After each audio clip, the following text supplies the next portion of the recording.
Ignacia Bordallo Butler was born in Hagat, Guam in 1897. Her dad, Baltasar Bordallo, was from Spain. He was a farmer and he made a lot of money by selling copra. Copra is the dry meat of coconut. Ignacia's mom was named Rita Flores Pangilinan. From the Colap family. They were farmers too, and they raised cows. Ignacia went to the Philippines for college and became a teacher. And she went back to Guam. She met Chester Butler. After they got married, they opened a store in Hagåtña that was called Butler's Emporium. Do you like Coca-Cola? Because Ignacia and Chester Butler were the first people who ever made Coca-Cola on Guam. The Butlers sold a lot of things at the store. They also sold ice cream. In addition to that, they also ran a theater and a part-time radio station. On December 8, 1941, the Japanese attacked Guam. After that, they took over the whole island. And all the Americans were sent to jail in Japan, even Ignacia's husband. Life was really hard for Ignacia and her family during the war.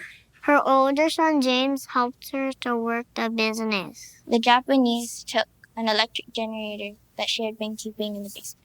The Japanese wanted to know where all the family money was. Luckily, Ignacia and her husband sent a lot of the money to the banks in the United States before the Japanese invaded. The Japanese beat and punished her. The Japanese tried to force her to tell which Chamorus had radios because at the time, radios weren't allowed. And throughout this entire thing, she didn't know whether her husband was alive or not. No matter how hard things got, Ignacia never gave in. Ignacia didn't tell anything to the Japanese. She pretended not to know anything that the Japanese wanted to know. And when they wanted to drink Coke, she hid all the Coca-Cola syrup from the Japanese. Ignacia was able to send food to George Tweed, who was an American in the Navy, hiding from the Japanese. And they were never caught. She was so firm, yet gentle, that some of the Japanese began to admire her. Ignacia survived the war and opened her business again, but it wasn't the same after the war. The military took so much of the Butler's land. Her husband also survived the war, but when he came back, his health suffered. And 7 years later, he died. But Ignacia continued to run her business. Ignacia donated a lot of the money to the church to help people in need. She and her husband had 6 kids. And 2 of her daughters became Carmelites.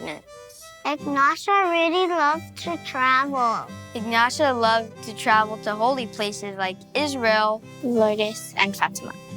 Ignacia died at the age of 95, April 18th, 1993. She is fondly remembered by her family and the Manamka.